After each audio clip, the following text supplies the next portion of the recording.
Hey guys, what's going on? Welcome back to the Foundry. I'm JB here with Ken, and today we're reviewing the brand new show on Disney Plus known as Star Wars Ahsoka. What up, Ken? Hey dude, I am so ready to talk about this show. Ahsoka's been something that we've seen here and there and stuff all throughout a bunch of the stuff they've come out with recently, and so it's finally time for us to see her own show. It's kind of wild. I'm super ready to talk about this. Was she in Book of Boba? I know she definitely was in Mandalorian. Maybe a little bit of Book of Boba with Youngling or something. But a little cameo. Yeah, she's just had a lot of cameos that felt like a little unimportant, but so far with the show, I'm digging it, and like they're laying down the law. They're just doing everything. They're kind of going about it all the right way at a good pace, which is nice. Like, there's your established villains, maybe, with a little bit of black and white. You don't really know yet. You got the long, arcing story of, where it's going to end about a character. And you got connections of how someone feels about each other and how they feel about characters that they once cared for.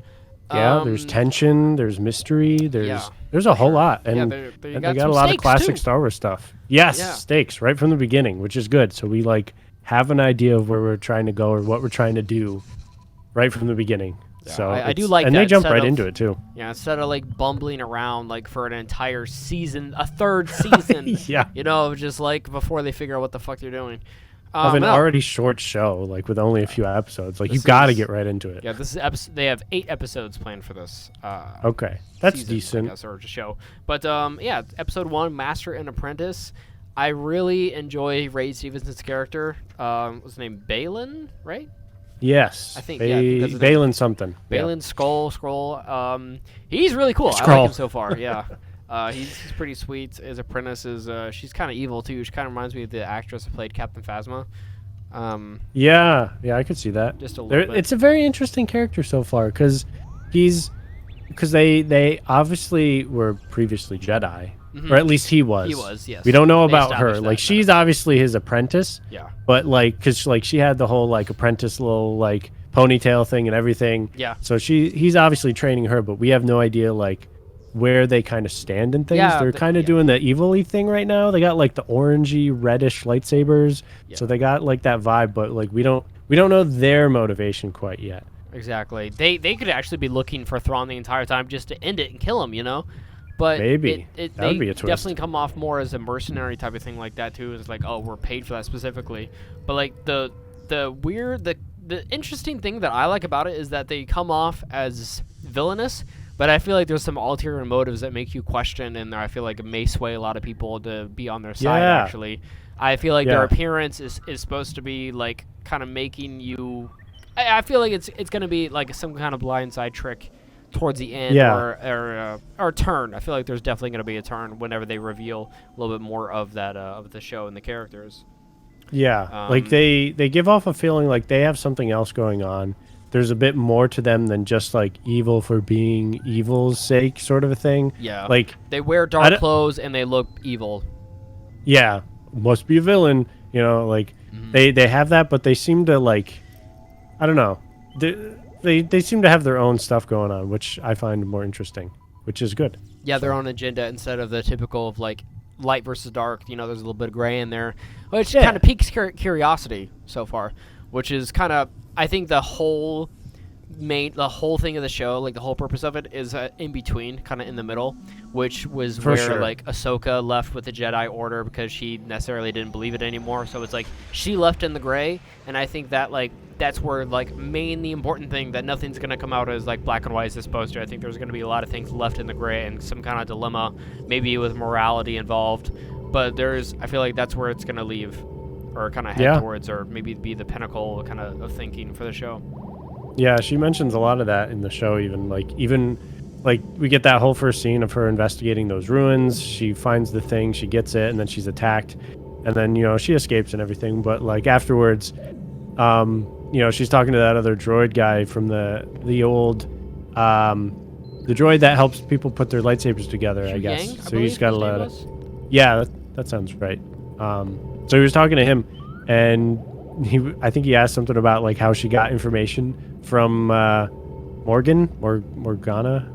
Morgan. Yeah. Morgan about where this place was, and she was like, I didn't use standard Jedi protocol, interrogation protocol. So she like implied that she tortured him. Like that's crazy. Yeah. Also, he was pretty cool. He reminded me a lot. I after watching this show and playing like Star Wars Jedi Survivor recently, I'm seeing like a lot of kind of cross references. I don't know if it's because it's in my head and I played it recently, but like all the droids that I'm seeing, I feel like the designs were like maybe based off the show. Even the character Z, I feel like Hugh Yang looked a lot like that character. Just kind of, I got those vibes. The voice, like altercations as well, like the modifications on the voices and just the speech. You know, I loved it. It was menacing and scary. It felt nitty and gritty, kind of like how Andor felt, which felt very real and a different like vibe as well with it. The bounty hunter like droids as well were pretty cool.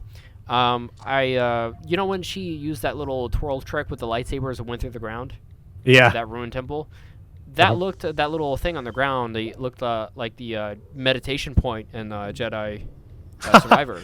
Yo, I mean, maybe that would be interesting. I'm noticing a lot of those similar things that you're talking about, where there's like similar design choices that like look kind of like the same vibe, like those droids, like you said, like they seem like they're old school, Old Republic. Those assassin droids give off like old Star Wars Knights of the Old Republic vibe, like the old HK assassin droids in those games look similar. I think that's what they're going for there. And Ahsoka even uses like a little technique where she like hears voices. It's kind of like what Cal does in the Jedi games, where he hears like echoes in the Force of like what happened in that place before. So she does something similar, and I'm like, man, they're really trying to tie all this shit together. Yeah, they're canonizing the fuck out of Cal Kestis right now. Hell yeah, dude! See him in live action. Come on, baby. I mean, like they obviously had to have some kind of like permanent plan with that, or some kind of plan in the future with casting Cameron Morgan, I think, or Cameron Montague, I think that's his name. Sorry. Yeah. Also, something like that. Yes. My favorite part of the entire episode is that egotistical captain of the starship that we first saw in the very first scene. How he's just like, I know they're not Jedi, but bring them on anyways. He was just like, call their really? bluff. Come on. Yeah, and it's like, he's like, all right, call their bluff, but bring a potential threat on board when you have such a like a high threat. You could easily just shoot them down. I know, or like even not like, or run away or something. It was just like, oh yeah, I'll put my prisoner safety like in danger and all my people in danger by bringing them aboard. I'm like, what a fucking asshole. No, I'm glad he's dead. Like he fucking deserved to die. He was a bad captain. Like the ego this New of Republic's this a man. little cocky. This New for Republic sure. man, come on. What'd you think of the credits like that were rolling at the very beginning, because it was different font? Oh yeah, the opening font, crawl, different color and everything. Yeah, it was a little reminiscent of the last, I think like the last season of the Clone Wars. I think they used quite a bit of like red font. I don't know if that was like to symbolize kind of the transition from, you know, the prequels into like, you know, the new Empire and stuff. But it was kind of reminiscent of that. But it was interesting because they used that plus like an actual old school opening crawl, which I've seen a lot of shit in this. They have so many shots that are reminiscent of like prequel stuff. Right from the roll to like that starship coming by. So cool, that transition of like how they just old school shit. Or turn the camera like up, you know? So cool. I loved that. It was such a dope transition. The beginning felt so nostalgic with the music and everything. It felt and some of those shots of that ship coming in, like it was awesome. It was straight out of old Star Wars movies. Like, it was great. That's what I really like about like they pay a lot of respect to the past stuff, like with the transitions or like how it kind of just use the bubbles and the kind of windows out, you know. Yeah, the wipes up on the screen. Yeah. I really like that. I do too. It just gives that same vibe. It's consistent, so it's cool. For sure. And I know it's hard, like for shows, for everything is supposed to feel like the future, you know, but also trying to replicate and use the same kind of look that things were used like in the late 70s and early 80s. Yeah. That's one of my favorite things. The Alien series does it really well. Same thing with Blade Runner, because of those earlier films. Like you have tech that's supposed to be like in the later, like before like 2100, you know, the year like 2100. Yeah. And it's from 1983, you know, or something like that. Like that's. But like what they imagined at the time was the future. It's like a weird. It's a weird mix between that stuff, but I really like how Star Wars does it too. I feel like Andor did like the best job with it. I feel like that tech felt like so real and just realistic, and they paid like the most respect, but also still felt like quite realistic and futuristic too. they did a good mix of like actual practical stuff Exactly, yeah. and CGI. Because like in this show, it's actually real impressive. Like I haven't seen like a weird shot that threw me off. Like whoa, that was weird, or like any of that. Like for the most part, they're doing a really good job of like blending practical and like the CGI shots. Because there's some where you're like, that's obviously all CGI. Like all the ships in space, that's probably all computer generated. But like they did it in a way where it still kind of feels a bit like practical almost. Yeah. And I like a lot of that for what they're doing. What do you think about the kind of the whole base of the show? I guess the purpose is another star map situation. Yeah. They really like their star maps recently. It seems like, you know, the Star Wars movies, they had it, the freaking defined Palpatine or whatever. And I'm like, okay, sure. At least this one, well, I guess my biggest gripe with this one is I know that they wanted to get the cast together, Ahsoka and Sabine, but like, they're like, who's going to be able to unlock this? A Jedi with years of experience and like connection to the Force, or this artist girl that like has a knack for art? Like she's gonna be able to figure this out. She just twisted the thing a few times. It wouldn't even be hard to brute force that and try every combination. Like I was like, so like that's they probably feel like they did not like try that hard to unlock it, did they? Yeah, I was like, they gotta make me believe this a little bit more. But the fact that it's a star map, I was like okay with, because this one at least seems a little more interesting because it's like a different galaxy, which in the Star Wars we've never really done. So like, if they're looking for something in a totally different galaxy, like there's probably more to that, and like there's probably not hyperspace lanes or routes to do that, so they don't have a way to get there. So this seems a little bit more interesting. So I'm really interested in that, because that's kind of lore that we have never really seen in Star Wars before. So that's got me like actually hooked for right now. What do you think? I mean, it's fine, I guess. Yeah, like I'm kind of just, I wonder where it's gonna go. I mean, like it made me think like oh, because this maybe dead character and Thrawn, who we thought was dead as well, could be in this area. I'm like, where did they go? Like in between Purgatory? Like did they go to like Tanalorr or something? Like where did they? Like what happened to them? Like where? Yeah, seriously. Yeah, I don't know. It's interesting because I know I'm not quite sure, because I've had people tell me about it. I've not experienced it firsthand because I've not seen Rebels, and I've not seen the new Star Wars film, which is called Rise of the Skywalker, I believe. I've not seen that movie.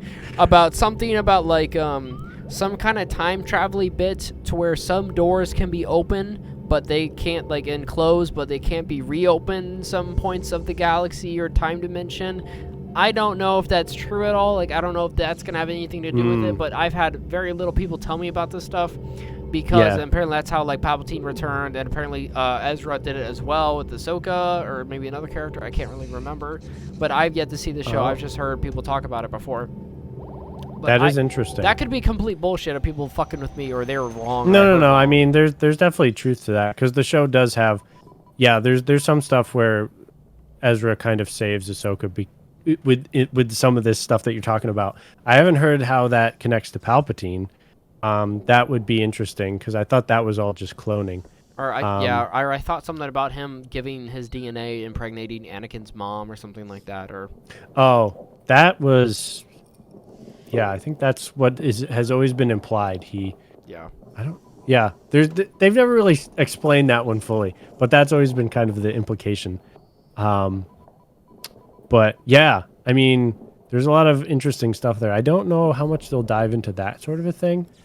I'm hoping they stick to more stuff that's more like mainline, like movies types of stuff, not as much time related. Oh, you don't want to go time traveling Star Wars?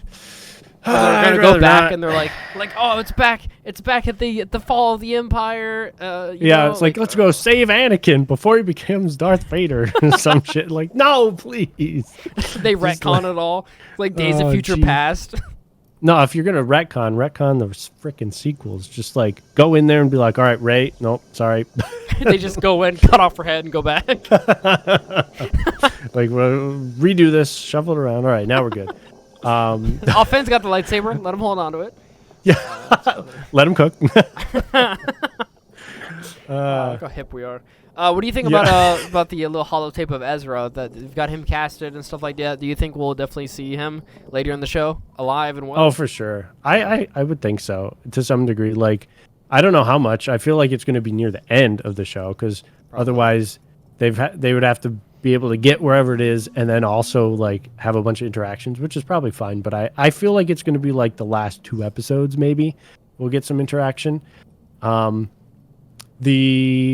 That little hologram thingy of him did look. It looked a little weird, to be honest. He looked a little like kind of he was very stiff. He was talking, and then then he stopped talking. He was just standing there, and I'm like, okay, that's kind of weird because like before, like whenever hologram ended, like it just kind of sits there and it kind of like shimmers over and over again, and that's like implying that it's like over and done. But I've seen with like other Star Wars. I don't know. That just kind of like made me think it was kind of weird. Yeah, it was a little like awkward looking for sure.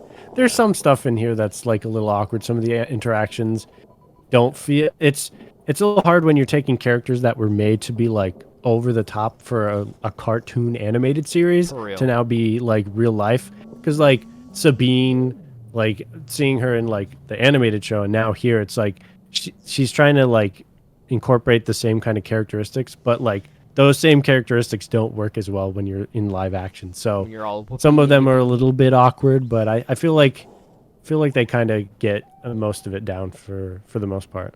Nice. Yeah, so we saw Sabine Wren, I believe that's her name. Yes. Yep. She got a cute little cute creature. Yep. That thing is adorable. I'd say if that anything was bad CGI, I'd say it's that thing. And weird practical, like weird goddamn practical.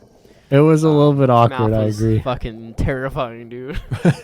It ate that food and had nothing on its mouth. Like it didn't look like it ate food at all. I'm like, absorbed it. So. I thought about eating it. Yum yum. Yeah. I thought it was pretty dumb. I just say like one thing that I thought was dumb. How like Ahsoka's like, all right, obviously we can't trust this character because she's off to no good, doing dumb shit all the time, and she's out for herself. I'm going to leave the star map right here. I'm going to go in the other room and have a private conversation. But don't go anywhere with it. Do. Oh, she left with the star map when I told her not to. Oh, man, only if I knew this character previously and could have encountered that or, like, I don't know, thought that would have... like, I thought that was pretty dumb. It seemed like she was genuinely upset about it. But, I mean, like, at the same time, it's like... Oh, she knows her. She's a scamp, you know. Like she'll be back, you know. Yeah, but I feel like she wasn't acting like that though. She was like kind of genuinely pissed about it, where she was like, I don't know. I thought that was just kind of weird. It was a bit weird. I agree. Because she also could have gone after her because she could probably have guessed where she went to. It would have been pretty obvious because they know each other where she would have gone, and she could have done that, but she didn't. So to me, that meant she like, all right, I trust her. Like, oh darn, you know, it's Sabine being Sabine again. Like, what are you gonna do? But also, like it was a weird mix she knew she was being chased. She knew she was being like those robots came after her. She had to have thought like, oh, if I leave her there alone, she's going to be attacked. Like that definitely threw me a bit. I was like, she is a Jedi. Yeah, that's really dumb. She's not a Jedi, but throw she's like not stupid. Caution to the wind and be like. She should have been like, people are obviously looking for this, like, so we have to be careful, you know? I'm not letting it out of my sight. That's what a person who knew, like, that they're in danger would have done, and she clearly did not do that, and they just had Sabine to get it, like, alone. They had to get her alone, I guess. It would have made more sense if she went to, like, some other secret hideout that she doesn't usually go to, and then you saw Ahsoka looking for her at her normal spots and not finding her. And then she would have eventually found her, like something bad would have happened. She would have felt something in the Force and be like, oh, now I know who she is. And then go find her. And then that same plot could have happened. Yeah, but at least it would have made sense for Ahsoka. Like, if the robot had a different tone of like, we've got a big problem. Like, we have an ex-Jedi looking for you. And it's like, I had a sense of urgency to make her leave the room. That way it was like, instead of like, it was just super calm and like, oh, expected almost. It's like, all right, she's obviously going to leave. Like, if they had her, like, Ahsoka just leave the room out of anger or something like that, you know, just let her emotion get the best of her, even though it's not a good idea to leave her alone at the star map, but, like, they just could have went about it, like, slightly tweaked it, and it would have been, like, worked out way better. Yeah, I agree. They definitely... I loved how the part they're talking, they're at the ruins whenever Balin and his apprentice, the master and the apprentice, who are, I think they want you to think that they're Sith, you know? Yeah. Right. Because there's two of them. There's Master and Apprentice, and they're using naughty powers and stuff like that, and killing people. Naughty. And they obviously saved that Morgan girl off the freighter at the very beginning, and they're at the assuming the location star map, which I think she should have known that they were gonna be there, because she told them, like, she told Ahsoka where it was, or maybe I don't really know the whole conversation, but anyways, where she found the star map you're talking about? Where? Yeah. And she was surprised by it, and she said that this like ancient ruins were like built by Dathomir like Night Sisters, which I thought was cool as hell. Yeah, because I don't think that was Dathomir, but it was interesting how they were built like by them still. I guess the Night Sisters are on more than just Dathomir. I guess that's like their home base, but they've gone to other places, because that place, like you said, definitely not Dathomir. So they must have like had other places that they've like either lived or gone to. Which makes like that, sense. if they built that place. Like, it's hard not to just associate a certain race or alien with like one specific like planet. You know, True. It's hard to think like, oh, it's a colony of Quarren on Earth with Atlantis. You know, duh. Yeah. Idiot. I guess you could almost think of the Night Sisters as like Jedi. Like they're not necessarily tied to any specific planet, but they have people that follow that, and they go places and have their own ruins and temples and shit, maybe. Oh, yeah, that's interesting. Kind of spread it. Maybe just not as common. I was going to say about that. Yeah, then they kind of confirmed that Master and Apprentice between those two characters, and which is pretty cool. Then, and then they order her to go find Sabine. To Laurel, I think, or the planet's called Laurel or Laurel? Lothal. Yeah. Lothal. Sorry, my bad.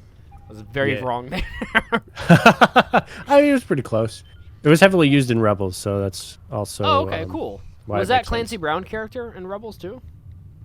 Apparently. I did just learn that. I think he was not a large character in that, but I figured that was just him doing a different character, but apparently he was already in Rebels that I didn't realize. He was also it had been so long since I watched the first season of The Mandalorian. True. Yeah, I think I saw he was like one of the prison the guys in that prison. The prison transport episode where they break in. Yeah, he was the big red guy. Yeah, he's in so much stuff randomly. You're like, oh, yeah, he's again? usually playing Grodd as well in like DC stuff. Yeah, it's so interesting. Yeah. So they go to Lothal, and Sabine has a big old fight with Sabine? Yeah. I don't remember her the name girl's name. They never confirmed her name. Well, for a second, I like Sabine. I'm like, wait, what's the girl who had the Mandalorian army? What's her name? Like, fuck, that is Sabine. So I'm playing with fire here when I'm talking about all these characters I don't really know, and I don't have a face with them or anything like that, so my bad. Yeah, no, and they ended it on a pretty crazy note. Mid-fight, like, she brings out the lightsaber, which was, like, her last thing she wanted to do. They also talked about, like, how Ahsoka and Sabine apparently grew apart from each other, and she left her and didn't want to train her as a Jedi anymore. I don't know who left who, but there was a sense of I want to learn more about that. And resentment, I'm sure. But she grabbed the lightsaber. Like, that was her last step. She did not want to grab that, but she, like, went back for it, grabbed it. Desperate. Had a little fight, and did not go well for her. She got sliced. She got Qui-Gon Jinned. Yeah. I was like, damn! Except she lived. Damn. Yeah. I was gonna say, like, there's no way she died.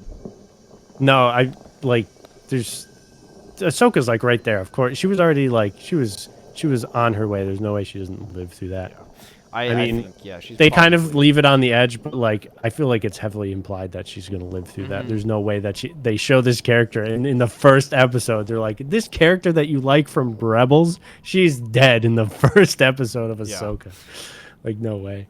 Yeah, that'd be really bad. But I'm pretty sure that she's alive. Like, she's got to be alive. But that's how the episode ends, like in a pretty crazy spot. But man, it was a really good episode. Kind of like flew by. I really liked it. Yeah, I was a big fan. Again, I really liked that they had a lot of like the classic Star Wars stuff. The whole scene, even right before that, where she was scoping out Sabine and her hideout, was very reminiscent of Darth Maul scoping out Tatooine with the little droid roaming around. Oh, for sure. Coming back.